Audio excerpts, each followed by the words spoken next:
July of 2023, a group called Human Connection Arts hosted the final annual Body Painting Day in New York City. This was an annual event where artists and models would come together, and right in the middle of New York City, the artists would paint nude models. And when I say they would paint nude models, I don't mean they would bring a canvas and make a representation of the model on the canvas. I mean literally they painted the models. And then the models would go around various parts of New York City wearing nothing but that paint. The whole rest of the afternoon, they're just nude people wearing nothing but paint. Well, as you can imagine, there was quite a variety of reactions to this. And when I talk about this in a lot of Christian circles, I tend to get this kind of groan, like, oh, how depraved have we become? Look how immoral and evil our culture is becoming. And I just want to raise the question, is that really the best reaction? Maybe it is.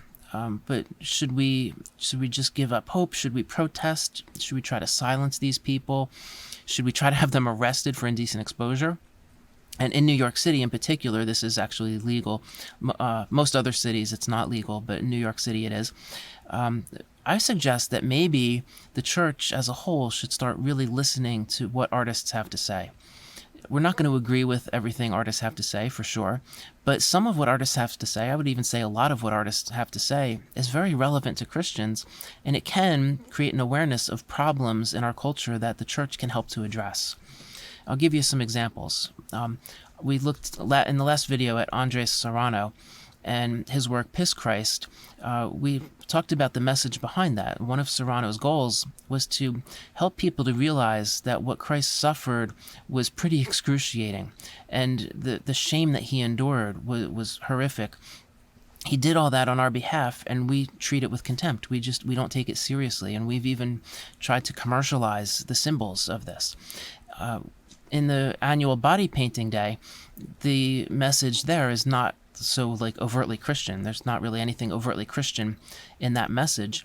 It's really just about promoting freedom of expression in the arts, appreciating the human form in the arts, that sort of thing. And it's done very tastefully, in my opinion. It's not like a sexualized thing. It's really done well. But it's not something that the church really would need to stand for. So what do we do with that? Well, there have been similar events with different goals in mind, different messages in mind. One of these in particular, during Fashion Week, where you have fashion models, think of like stereotypical supermodel, anorexic teenager type shape, showing off a lot of the new fashions. And at the same time, there was a group, it may have been the same group, I don't remember for sure, but there was a group holding one of these body painting events in protest of Fashion Week. Basically, people with normal bodies wearing nothing but paint, walking around the city saying, we are beautiful as well. You don't have to look like an anorexic teenager to look beautiful. That's not what beauty is. It's really challenging our culture's idea of beauty and what a beautiful woman looks like. And that's something, the message is something the church should get behind, right? Not necessarily saying that the church should start, going out naked in New York City to do that.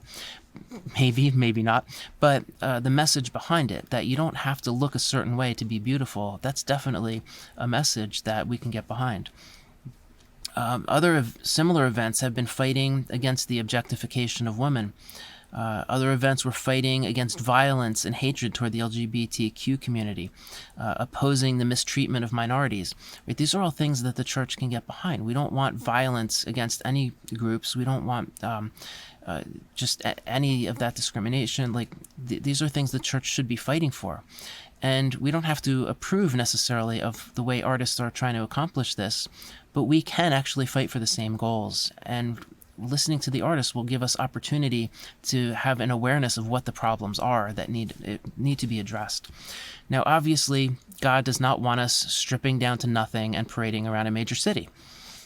Except, if we look at Isaiah chapter 20, in the year that the commander came to Ashdod, when Sargon, king of Assyria, sent him, and he fought against Ashdod and captured it, at that time the Lord spoke through Isaiah the son of Amoz, saying, "Go and loosen the sackcloth from your hips, and take your shoes off your feet."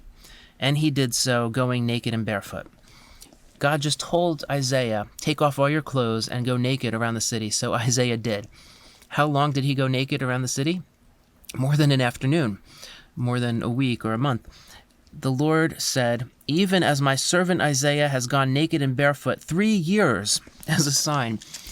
God told Isaiah, go walk around the city naked for 3 years. The more I get to know the Bible, the more amazed I am at some of the things that God does and commands other people to do. And in the next video, we're going to start looking at a few more of those things that can be really pretty surprising.